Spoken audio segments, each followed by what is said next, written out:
So the murder trial begins for a Miami man accused of shooting his wife, then posting a picture of her body on Facebook. 33-year-old Derek Medina charged with first-degree murder. His defense attorneys now claim he shot his wife, 27-year-old Jennifer Alfonso, in self-defense because, they say, Alfonso was a violent drug abuser and a Satan worshiper. More on this with our legal panel. Lise Wheel, a Fox News legal analyst.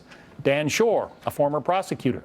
How does that work with juries to say she was a Satan worshiper and therefore? It's not going to work very well because there are a couple of things here. He went upstairs. They had this fight in the kitchen, right? Yeah. He then goes upstairs to get the gun. She says he says she came at him with a knife. Right, but you have to have imminent threat. That's the legal standard in Florida. So where's the imminent threat? She came after him with the knife, but then he gets out enough to go upstairs, grab the gun, come back, and shoot her multiple times. How about just leaving the house? I mean, there's no imminent threat there. Does that mean premeditation? If he went upstairs and grabbed the gun, which I guess even his defense attorneys say is what happened. Yeah, premeditation can be formed in a moment. It doesn't have to be planned out days or weeks in advance. Not only did he shoot her multiple times, but according to the medical examiner, she was on her knees, kneeling with her hand up, trying to protect herself. Obviously, someone's not doing that if they're attacking another person. It's totally inconsistent with self-defense. And then he posts a picture of her dead body on Facebook with the words, "I'm going to jail or facing the death penalty for killing her." You don't do that if you just use self-defense against your spouse. The post of her body lying there on the floor stayed up on his Facebook account for about 5 hours before it was taken down.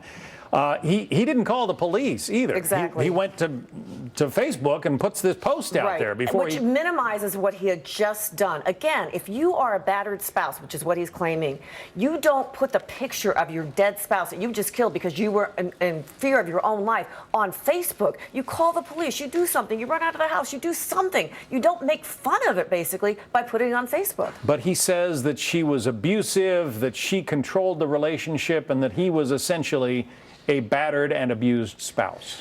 The thing is, he shot her multiple times while she was kneeling and then posted it and admitted to it. So there's not a lot of room for a viable defense. He can only argue self-defense because there's nothing else he can say. But even if she was abusive, and there's no evidence that I know of that she was, it still doesn't justify shooting her so many times when she's in the position where she's not attacking him. So one thing I think that will resonate with the jurors, I hope will resonate with the jurors, is look, there are real cases of battered spouses out there. There are real cases where people are being battered and they use the self-defense, and it's righteous. Here, they're trying to kind of manipulate this idea of battered spouse, and that's just wrong for all the people that really are hurt. Also, he's an amateur boxer, and a friend is supposedly going to testify that in the past he said if she ever left him, he would kill her. So there's other evidence in addition to the mountain of evidence we've already talked about going against this defendant. I feel sorry for this defense lawyer. Well, let me read for our viewers exactly what he wrote in that posting where he shows the body of his wife, still probably warm, lying there on the kitchen floor. He says, "I'm going to prison or death sentence for killing my wife. Love you guys, miss you guys, take care.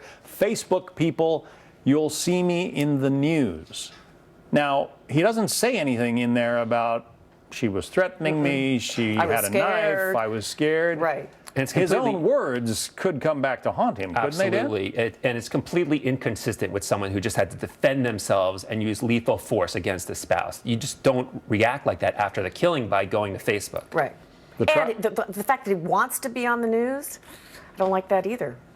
The trial is expected to take about 2 weeks. Jury deliberations could take about 2 hours. Or 15 minutes. We'll see. There could be surprises ahead. Of course, if there are, we'll bring you both back. Dan Schorr, Lise Wheel, thank you both.